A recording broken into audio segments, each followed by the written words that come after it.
माने गावहाबो उन्दैखौ जन्म होनानै गावहाबो खांनो बानो सासे सुबुं जानानै एबा बिमा माहारि जानानै गावहाबो जन्म होनानै गावनि गोसोआवबो थानांगौमोन। नाथाय बेफोरबायदि आलाय सिलाय खालामनाङामोन। फंसे फंनै दावराव दावसिया न'खर संसार जानायाव जाखायो।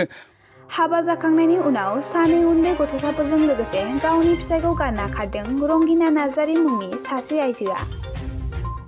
मैया 2 आगस्ट खालार सनिबार सानखालि फुंनि 9 रिंगासोआव क'क्राझार जिल्ला पाटगाव आउटप'स्टनि सिङाव थानाय फावरागोजा गामिनि मिथिंगा नार्जारीनि बिसि रंगिना नार्जारीया गावनि फिसायनाव 100 रां लानानै पाटगावसिम बेंकआव थांनो होननानै ओंखारलांदोंमोन।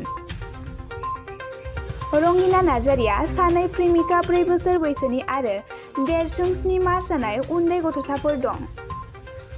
बे सानै उन्दै गथ'साफोरखौ बावगारनानै रंगिना नार्जारीया न'खराव दिनैसिम गिदिंबोफिनिखौ लानानै फिसाय मिथिंगा नार्जारीया गुबुनजों खारफालांबाय होननानै सन्देह खालामदों।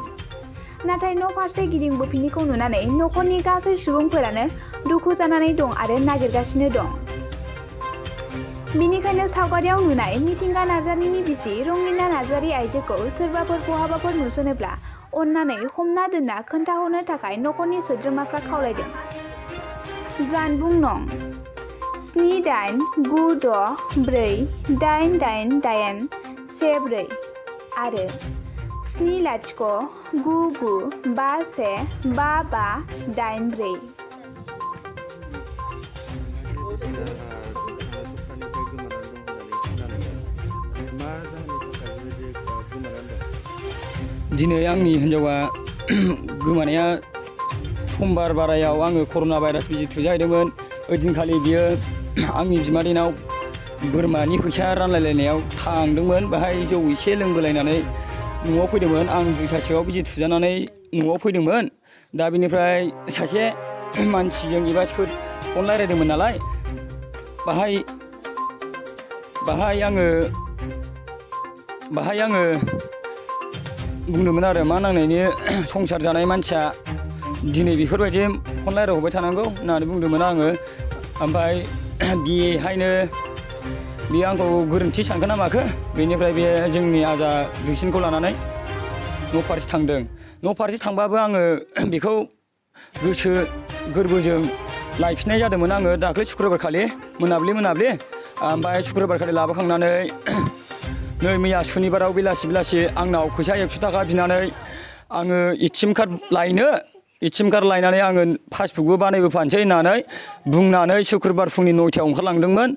ओमफ्राय बिनिफ्राय बे आंनि फिसा हौवा 4 मासल' जादों, गावनि रंगिनानिनो फिसाला, बेखौ बियो गारनानै थांदों। दा उन्दैया गाबबाय थादों। दा बेनिखायनो उन्दैखौ जाहाथे आलाय सिलाय दा खालामथों। माने गावहाबो उन्दैखौ जन्म होनानै गावहाबो खांनो बानो सासे सुबुं जानानै एबा बिमा माहारि जानानै गावहाबो जन्म होनानै गावनि गोसोआवबो थानांगौमोन। नाथाय बेफोरबायदि आलाय सिलाय खालामनाङामोन। फंसे फंनै दावराव दावसिया न'खर संसार जानायाव जाखायो। अब्ला बे गावनि गोसोआव खांफिननानै फैनांगौमोन। दिनैसिमावबो फैयाखै। दिनै मोनाबो उन्दैया गाबबाय थादों आरो उन्दैयाबो एसे लोमजानानै दङ। बेनि थाखायनो आं बुंहरदों रंगिनाखौ सोरबाफोर नुबाय बायदोंबा नैबे मबाइल नाम्बाराव अन्नानै खोन्थाहर, जाहाथे बेहा फिसा 2 दङ। माने बबाव दंहैयो बबाव गैहैया जों मिथिया। बेनिखायनो सोरनावबाफोर आलासि जानानै थादोंबाबो, सोरनावबाफोर थांदोंबाबो, बहायबाफोर थाहैदोंबाबो बेखौ खोन्थाहरबानो मोजां जागोन आरो। सानबेसे जाखो दासिम खारनानै थांनाया? सिगाङाव बियो समबाराव थांदोंमोन। समबाराव थांनायाव न'आव थाहैदों। न'आव थाहैनानै आङो सुक्रुबाराव लायदों। सुक्रुबाराव लायनानै न'आव जोंनाव हरसे थाफैनानै नै सुनिबाराव मैयाहाय फुङावनो ओंखारलांबाय उन्दैखौ गारनानै। बिसिया जे सिगां समाव सोरजोंबाफोर मबाइलफोर रायलायोमोन नामा? रायलायनाया रायलायोमोन। थारमाने बियो बिनि गोसोथोनाय नङामोन आरो। थारमाने बियो बिजिनि खुख्लुं होननायनि सासे सेंग्राजों रायलायोमोन, नामा फेन्जिं। बेजोंहाय बियो रायलायोमोन। दा थांदों ना मादों आं बुंनो हाया आरो बेखौ। दाथ' आङो गाव फैयोबा बे उन्दै मानसिना, दा बेनि थाखायनो आङो खावलायदों बे उन्दै मानसि गाइखेर जाग्रा उन्दै गथ' बेनिखायनो आङो बेखौ फैसिन जानो लुगैदों आरो। मा गामि बे दा नोंथांनिया? आंनिया बावरा दन्दर post office Kakharmari pin number 7833 district Kokrajhar.